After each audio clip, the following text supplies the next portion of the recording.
नमस्कार दर्शकों, मैं स्वाति स्वागत करती हूँ आपका हमारे कार्यक्रम खेत खलिहान में। आज हम बात करेंगे विविध बागवानी द्वारा रोजगार सृजन के बारे में। हमारा शहर लीची की मिठास के लिए जाना जाता है, साथ ही साथ आम की उम्दा फसल के लिए जाना जाता है, लेकिन अब विविध बागवानी द्वारा रोजगार सृजन के अंतर्गत शीतोष्ण फल, सब्जियाँ इसमें शामिल की गई हैं। आइए जानते हैं वैज्ञानिकों से कि तकनीकी हमें इसके बारे में पता चले और हम किसानों के द्वारा जानेंगे कि इससे आर्थिक आय में कितना इजाफा हुआ है। हमारे साथ हैं राष्ट्रीय लीची अनुसंधान केंद्र के निदेशक डॉक्टर विशाल नाथ। सर, आपका बहुत बहुत स्वागत है हमारे कार्यक्रम में। हम जानना चाहते हैं कि विविध बागवानी क्या है। जैसा कि हम जानते हैं कि दिन प्रतिदिन जैसे जैसे हमारी आबादी बढ़ रही है और ज़मीन हमारी स्थिर है, तो प्रति इकाई व्यक्ति पर समझ लीजिए कि जो ज़मीन की मात्रा कम होती जा रही है। और साथ ही साथ हमारे जो आवश्यकताएं हैं, जो हमारी ज़रूरतें हैं, चाहे वो फल की हों, सब्जियों की हों, फसलों की हों, वो आवश्यकताएं हमारी दिन प्रतिदिन बढ़ रही हैं, चूँकि हमारी पॉपुलेशन बढ़ रही है। इस सारी बातों को ध्यान में रखते हुए हम लोगों ने ये प्रयास किया कि कम से कम जगह में ज़्यादा से ज़्यादा उत्पादन हम कैसे प्राप्त करें, तो जिससे कि हम आने वाले समय में लोगों को भोजन दे सकें, बढ़िया पोषक फल एवं सब्जी दे सकें। और इसी को ध्यान में रखते हुए ये डाइवर्सिफाइड एग्रीकल्चर, जो विविध बागवानी, इसको हम लोगों ने इस पर प्रयोग करना शुरू किया कि जो हमारी फलदार फसलें हैं, बड़े पेड़ के आकार में होती हैं, उनके बीच में हम कैसे कम अवधि वाली फसलों को, सब्जियों को, अनाज वाली फसलों को, मसाले वाली फसलों को किस तरीके से इंटीग्रेट करें, किस तरीके से उनको जोड़ें, जिससे कि एक तरफ तो किसान की ज़्यादा से ज़्यादा आमदनी हो और दूसरी तरफ हमको ज़्यादा से ज़्यादा प्रोड्यूस मिले, उत्पाद मिले, भिन्न भिन्न प्रकार के उत्पाद मिले। तो अगर हम लबोलबार देखते हैं तो इसी को हम लोग विविध बागवानी या diversified agriculture producing more from less, इस सब तक की संज्ञा दे सकते हैं। और ये आज के परिप्रेक्ष्य में बहुत ही सामयिक है और इस पर हम लोगों ने तकनीकी का भी विकास किया है। जी, जैसा अभी आपने कहा कि चूँकि पॉपुलेशन बढ़ रहा है तो हमारे पास युवाओं की, पढ़े लिखे युवाओं की कतार खड़ी हो रही है जो बेरोजगार हैं। तो हमारे युवाओं के लिए बताइए कि वो विविध बागवानी के द्वारा रोजगार कैसे कर सकते हैं। जी बिल्कुल, बहुत सही आपने प्रश्न किया। जैसा कि हम जानते हैं कि हमारी खेती एक तो परंपरागत तरीके से खेती होती थी, जैसा कि मैंने बताया कि बाग लगा दिए तो उसमें दूसरी चीज़ नहीं करते हैं। लेकिन आज का जो ज्ञान है, आज का जो रिसर्च से जो निकल करके आया है, उससे हमारे जो युवा पीढ़ी है, जो हमारे युवा किसान हैं, वो टेक्नोलॉजी प्रो हैं, वो टेक्नोलॉजी को तेज़ी से अडाप्ट कर सकते हैं, वो उस मसले को समझ सकते हैं। इसलिए युवाओं के लिए, विशेष करके जो पढ़े लिखे शिक्षित नवयुवक हैं, उनके लिए ये बड़ा ही अच्छा अवसर है। और वो इसमें विभिन्न फसलों को, जैसे रिसर्च इंस्टीट्यूट्स हैं, एग्रीकल्चर यूनिवर्सिटीज़ हैं, वहाँ से ज्ञान लेकर के, और उनके पास खेत है, संसाधन है, उसमें उसका प्रयोग करके, उसको उगा करके एक स्वयं में एक अच्छा एंटरप्रेन्योरशिप डेवलप कर सकते हैं, उद्यमिता का विकास कर सकते हैं।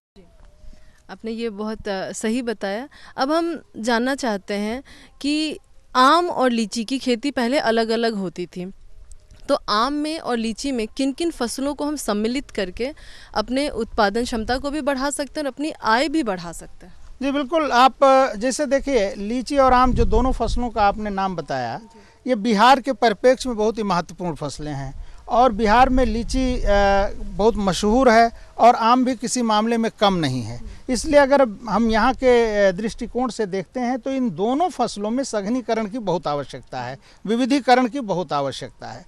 तो इसको ध्यान में रखते हुए हम लोगों ने यहाँ पर लीची के बीच में विभिन्न प्रकार की अंतर फसलें, वो कैसे, अब जो लीची का बगीचा आपका पहली साल लगाए तो पहले से 5 साल तक जब उसमें ज़्यादा स्पेस रहता है तो उसमें आप सब्जी की फसलें हैं, आप उसमें आलू जैसे है आप ले सकते हैं, आप उसमें फूल की फसलें ले सकते हैं और दलहन की ले सकते हैं, तिलहन की ले सकते हैं। ये सब फसलें शुरू के 5 वर्षों में आप ले सकते हैं। जब पौधा आपका थोड़ा बड़ा हो जाता है तब उसमें आप पार्शियली सैड लविंग, जो थोड़ा आंशिक छायादार स्थानों पर होती हैं, जिसमें आप हल्दी है, अदरक है, इन सब चीज़ों की खेती कर सकते हैं। और जब आपका पौधा ज़्यादा बड़ा हो जाता है तब उसमें जैसे ओल है, हल्दी है, इसकी खेती कर सकते हैं। अब इसके बीच में हम देख रहे हैं कि बिहार के लिए केला एक बहुत महत्वपूर्ण फसल हो जा रहा है, और बिहार का जो केला है काफ़ी मशहूर है और इसकी खपत भी यहाँ ज़्यादा है, इसका क्षेत्रफल भी बहुत अच्छा है। तो लीची के बगीचे में जैसे हम आपको बताएं कि आपका एक पौधा जो है 8 मीटर प्लांट टू प्लांट के बीच में दूरी रहती है, उसके बीच में हम 2 लाइन केले की लगा लें तो आप ये समझ लीजिए कि केले की आपकी एक मुख्य फसल और 2 पेड़ी की फसल, जिसको रैटून क्रॉप कहते हैं, वो अगर आप लेते हैं तो ये पूरा साइकिल करीब 4 सालों का होता है। और इन 4 सालों के भीतर में आपको 1 रुपया खर्चा पर 5 रुपये की आमदनी होने का हम लोगों ने प्रयोग करके देखा है। BC रेशियो जो बेनिफिट कास्ट रेशियो है 1:5 का है। तो और इसमें केले के साथ क्या है कि जो केले के पत्ते होते हैं, इनमें जो पत्ते सूखते हैं उसको उसमें मल्चिंग के तौर पर इस्तेमाल कर सकते हैं। इसकी जो पार्शियल छाया होती है तो गर्मियों में आपको जो है उससे लीची के पौधों को सुरक्षा मिल जाती है, इवन सर्दियों में भी सुरक्षा मिल जाती है। और साथ ही साथ जो केले में आप खाद देते हैं, केले में जब खाद देते हैं तो केला एक हैवी फीडर है, ज़्यादा खाद चाहता है, तो उसमें मिट्टी आपकी मजबूत होती है। जब मिट्टी मजबूत होगी तो निश्चित तौर पर आपके लीची के पौधे भी बेहतर होंगे। तो ये एक दूसरे के प्रति सिनर्जिस्टिक इफेक्ट रखते हैं, एक दूसरे के प्रति सकारात्मक संयोगात्मक इनका प्रभाव होता है, इसलिए ये फसलें बहुत ही सफल पाई गई हैं। जी, आपने हमें बहुत ही अच्छे से तकनीकी चीज़ों के बारे में बताया। अब ज़रा हम आपसे एक तकनीकी सवाल पूछना चाहते हैं कि 1 हेक्टेयर में लीची की जो खेती होती है उससे कितना उत्पादन होता है विविध बागवानी के बाद?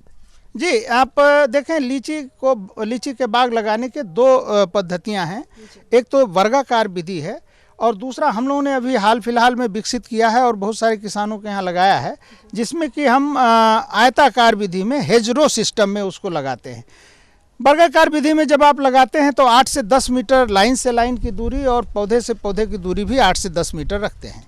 लेकिन जब आप हेजरो सिस्टम में लगाते हैं तो लाइन से लाइन की दूरी तो आपकी 8 या 10 मीटर होगी, लेकिन पौधे से पौधे की दूरी 5 मीटर की होगी या 4 मीटर की होगी। तो उससे क्या होगा कि प्रति इकाई क्षेत्रफल आप ज़्यादा पौधे लगा पाएंगे। और ये तकनीक बहुत अच्छी रही है, इसमें हमको करीब करीब लीची का 20 टन तक का उत्पादन मिल रहा है। वर्गाकार विधि में जहाँ हमको 1 हेक्टेयर की बात अगर हम करें, 1 हेक्टेयर में जहाँ पर हमको 8 से 9 टन का उत्पादन मिलता है, वहाँ पर अगर आप हेजरो सिस्टम में लगाते हैं तो हमको 18 टन का उत्पादन मिलता है, यानी डबल के बराबर उत्पादन, दुगना उत्पादन हो जा रहा है। जो माननीय प्रधानमंत्री जी का भी सपना है कि किसानों की आमदनी कैसे दुगनी हो, उस पर भी हम लोग काम करते हुए इसको पाए कि अगर हेजरो सिस्टम में लगाते हैं तो हमको 18 टन का उत्पादन मिलता है।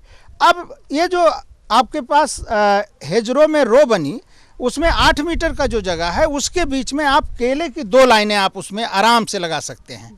तो आपका केले का जो उत्पादन होगा उससे करीब करीब आपको 1.5 से 2 लाख रुपए प्रति वर्ष की आमदनी होगी। तो आपका जो ज़मीन है, और जब लीची का बागान चूँकि आपका 7-8 साल बाद जब फलत में आएगा तब उससे मिलेगा, तो शुरुआती समय से आपको 1.5 से 2 लाख रुपए पर हेक्टेयर का नेट प्रॉफिट आपको, अगर आप विविधीकरित करके खेती कर रहे हैं तो आपको केले से मिल जाएगा। अगर आप सब्जी की फसलें लगा रहे हैं जैसे बैगन है या टमाटर है या इवन आलू है, तो वो आप समय के अनुसार उसको एडजस्ट कर सकते हैं और उसी हिसाब से उसमें जो है आपको ज़्यादा से ज़्यादा आप उत्पादन लेना चाहें। चूँकि आप राष्ट्रीय लीची अनुसंधान केंद्र के निदेशक हैं, वैज्ञानिक भी हैं, तो हम आपसे संक्षेप में जानना चाहते हैं कि लीची अनुसंधान केंद्र किसानों के लिए कोई ऐसा कार्यक्रम चला रहा है? जी बिल्कुल, हम लोग मुख्यतः 5 सेक्शंस में अपने रिसर्च प्रोग्राम को किए हुए हैं, जिसमें एक सेक्शन हमारा है कि जो स्टेक होल्डर्स हैं, चाहे किसान हों, चाहे उद्यमी हों, चाहे जो भी स्टेट फंक्शनरीज हैं, उनका हम लोग कैसे ज्ञानवर्धन करें, इम्प्रूविंग स्किल, उनका कैसे हम ज्ञान कौशल में उसकी वृद्धि करें। तो इसके लिए हम समय समय पर प्रशिक्षण आयोजित करते हैं, हम उनको यहाँ पर डेमोन्स्ट्रेशन लगा के रखते हैं, उनको उस पर दिखाते हैं, उनको बताते हैं। और अगर वो कहीं खेती अपनी कर रहे हैं, अगर उनको किसी भी स्तर पर लगता है कि हमको वैज्ञानिक सलाह की ज़रूरत है, तो हमारे वैज्ञानिकों का दल उनके क्षेत्र का भ्रमण करके और उनको तात्कालिक व्यवस्था के तहत जो भी टेक्निकल नॉलेज है, जो तकनीकी ज्ञान है, उससे हम लोग उनको इनरिच करते हैं और हम उम्मीद करते हैं कि और वो लोग फॉलो भी कर रहे हैं और उससे वो लोग लाभ भी पा रहे हैं। तो दोनों तरफ है, ऑन फार्म भी ट्रेनिंग होती है और ऑफ फार्म भी ट्रेनिंग होती है। तो वो जो है प्रशिक्षण के माध्यम से, और कुछ किसानों को हम लोगों ने इन तकनीकों का स्टार्टअप बनाने के लिए, उनकी उद्यमिता बनाने के लिए हमने उनको लाइसेंस भी दिया है, जिससे कि वो जो है और लोगों के बीच में जाएं। चूँकि हमारे राष्ट्रीय लीची अनुसंधान केंद्र का संसाधन सीमित है, हम सब किसान तक नहीं पहुंच सकते हैं, इसलिए जो हमारे जो ये इस तरीके के ट्रेंड पीपुल हैं, ट्रेंड जो नवयुवक हैं, वो लोगों के बीच में जाएंगे और नई नई तकनीकों का प्रचार प्रसार करेंगे। तो हमारे साथ चर्चा में थे डॉक्टर विशाल नाथ, जिन्होंने आपको इतनी महत्वपूर्ण जानकारियाँ दी और उन्होंने बताया कि किसानों के लिए वो कितना कुछ कर रहे हैं। आशा करती हूँ कि दी हुई जानकारियों का आप लाभ उठाएंगे। सर, आपका बहुत बहुत धन्यवाद। धन्यवाद।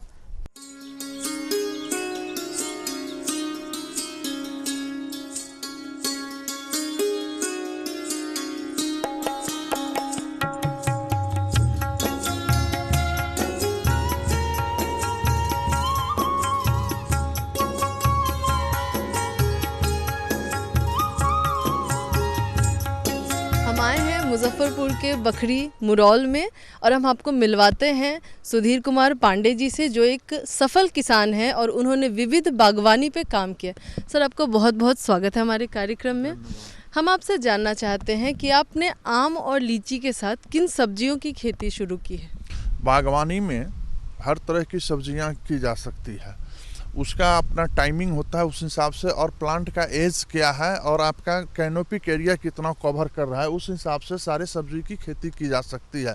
ऐसे हम लोग यहाँ मोटा मोटी गोभी लेते हैं, फिर ये ककड़ी या खीरा लेते हैं, और सारे सब्जी सब हैं जिसको लोग लिया करते हैं उस हिसाब से। और मटर है, वो सब्जी वाली मटर है, इसका मुख्य रूप से खेती करते हैं। और जब पेड़ बड़ा हो जाता है तो उसमें केसौर का जो है, उस केसौर हम लोग बोलते हैं लोकल में, जो शकरकंद की खेती करते हैं। और शकरकंद की खेती में एक सबसे पॉजिटिव पॉइंट क्या है, जो उसका जो जंगली जानवर है वो नहीं खाता है, जैसे नीलगाय वगैरह जो है सो उसको नहीं खाता है, बकरियां भी उसको नहीं खाती है। तो उसमें दो तरह से हम लोग लेते हैं, सीड भी ले लेते हैं और उसका कंद भी बेच देते हैं। और दो समय मुख्य रूप से यहाँ कंद की बिक्री की जाती है। पहला है सरस्वती पूजा में और उसके बाद जो है सो महाशिवरात्रि में।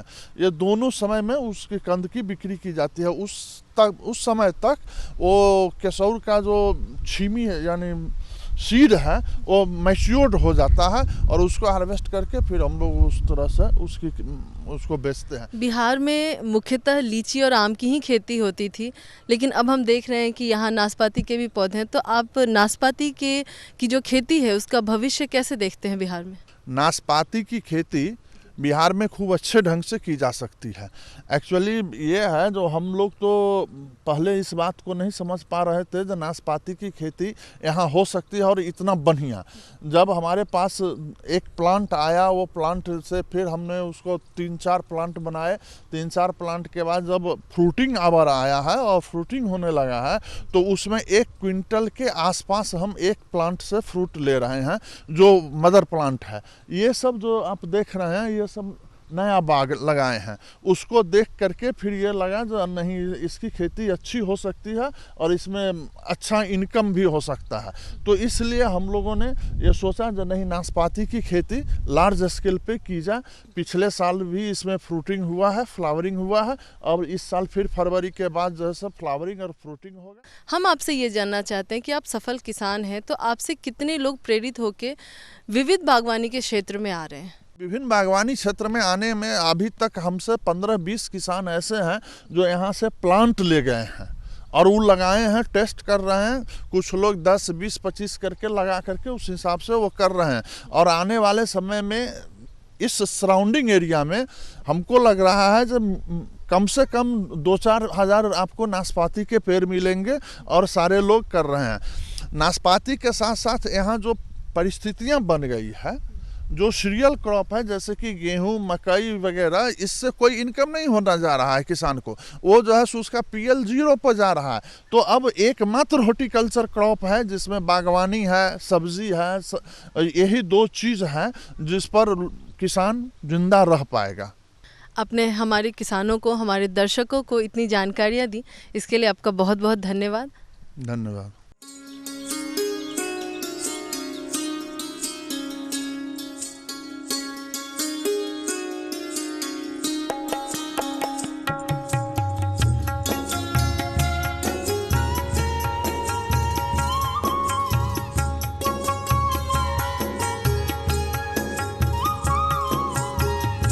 दर्शकों, हम आए हैं पूसा समस्तीपुर के मलिकौर गांव में और आपको हम मिलवाते हैं एक सफल किसान अनुज कुमार राय जी से। आपका बहुत बहुत स्वागत है हमारे कार्यक्रम में।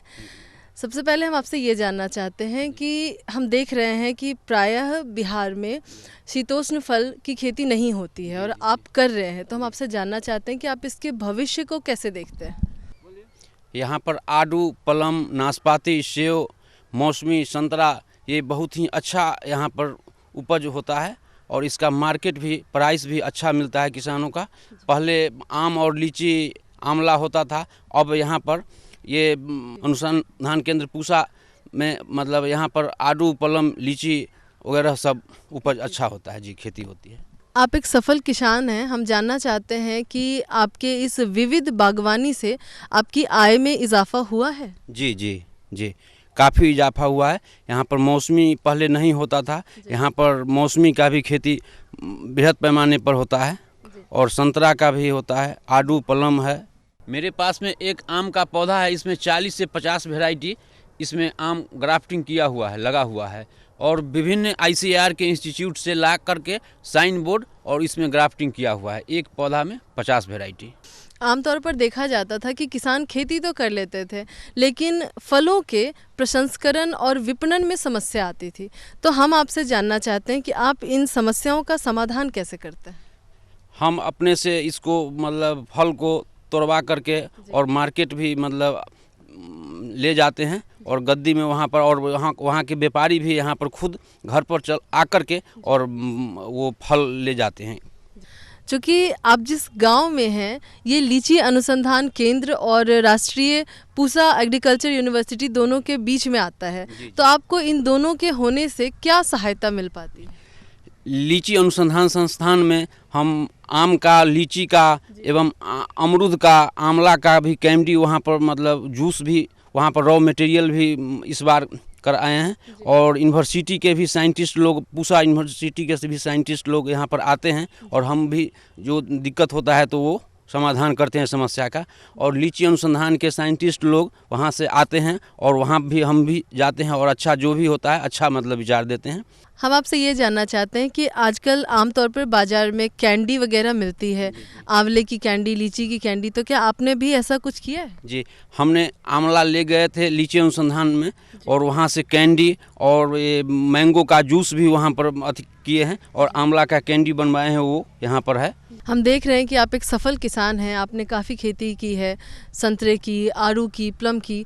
तो हम ये जानना चाहते हैं कि आसपास के जो कमज़ोर किसान हैं या जो छोटे स्तर पर खेती करते हैं, क्या उनको आप सहायता प्रदान करते हैं या आपने किस तरह से उनको सहायता प्रदान की है।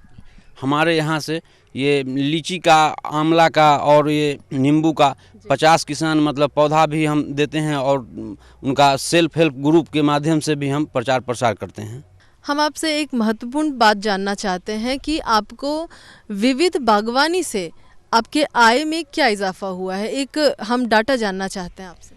5 एकड़ में लगभग 5 से 7 लाख रुपए का सालाना ट्रांजैक्शन होता है।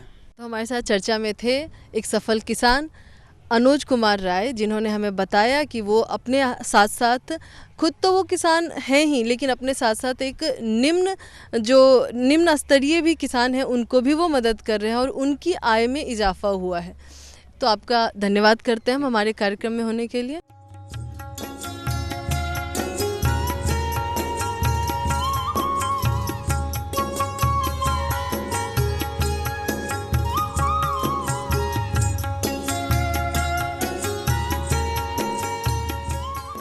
हमारे साथ चर्चा में हैं डॉक्टर संजय कुमार सिंह, जो राष्ट्रीय लीची अनुसंधान केंद्र में वरीय वैज्ञानिक हैं। सर, आपका बहुत बहुत स्वागत है हमारे कार्यक्रम में। हम आपसे जानना चाहते हैं कि चूँकि आप राष्ट्रीय लीची अनुसंधान केंद्र में कार्यरत हैं, तो ये केंद्र कैसे किसानों की मदद करता है विविध बागवानी में? हम लोग प्रशिक्षण भी देते हैं और बगीचों में भ्रमण भी करते हैं। अब ये जो 2 किसान हैं, इनसे फ़ायदा हमें ये हो रहा है कि हम जितने तकनीक लीची अनुसंधान केंद्र में हमने विकसित की है, उसको ये किसान अक्षरशः पालन कर रहे हैं।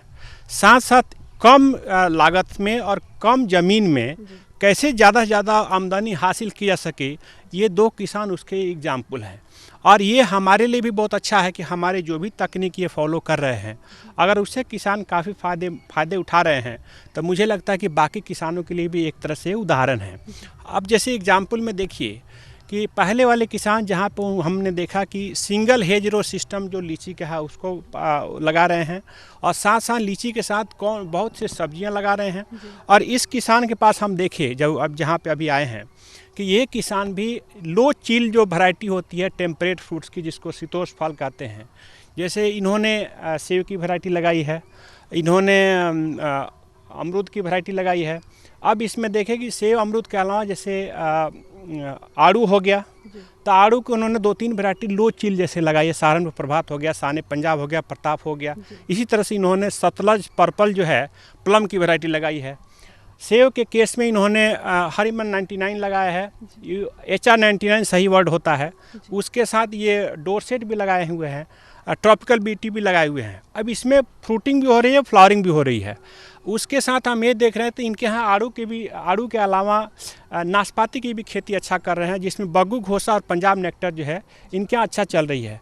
साथ साथ हम इस किसान को देख रहे हैं कि जैसे मल्टी स्टोरी क्रॉपिंग के बारे में हम लोग जानते हैं कि सबसे ज़्यादा छोटे स्तर पे, फिर उससे लंबा पौधे, सब इस तरह से मैक्सिमम लाइट एनर्जी को हार्वेस्ट करने के लिए जो हम लोग मल्टी स्टोरी क्रॉपिंग कहते हैं इंग्लिश में, उसका ये किसान अक्षरशः पालन कर रहे हैं। और उससे इनको इतनी आमदनी हो रही है कि इनको 1 साल में 6 से 7 लाख रुपया तो नेट प्रॉफिट शुद्ध लाभ इनको मिल रहा है। और ये सारे किसानों के लिए बहुत अच्छे उदाहरण हैं। ये तो ही तकनीकी ज्ञान। हम ये जानना चाहते हैं कि पहले आमतौर पर लोग लीची और आम के अलावा या केला के अलावा और कोई भी फल नहीं लगाते थे, लेकिन शीतोष्ण फल के लिए यहाँ की जलवायु बहुत साथ नहीं देती है। तो हम ये जानना चाहते हैं कि किस वैरायटी के फलों को वो लगाए जिससे उन्हें आर्थिक सहायता मिले। अभी मैंने बताया कि जो भी एप्पल हो गया, नाशपाती हो गया, आड़ू हो गया, आलू बुखारा हो गया, इसके साथ साथ जितने भी वैरायटी मैंने बताया वो ये लगा रहे हैं। जो हम लोग जो सिफारिश कर रहे हैं, ये सब जगह जाते हैं, जा कर के वहाँ से पौधे ले आते हैं। फॉर्चुनेटली ऐसे किसान हैं जो खुद जाते हैं सारे संस्थानों में जहाँ हम लोग बताते हैं, और वहाँ से सरकारी नर्सरियों से ये पौधे ला रहे हैं। तो एक तो फ़ायदा ये कि इनको वही वैरायटी मिले जो वैरायटी हम कह रहे हैं। दूसरी बात यह है कि ये जैसे हम लोग बता रहे हैं वैसे कर रहे हैं। तो हम देख रहे हैं कि बिहार में लो चिल कल्टीवा जो शीतोष्ण फलों की है, उसकी खेती की बहुत अच्छी संभावना है। अभी आपने देखा कि नाशपाती की खेती अच्छी हो रही है।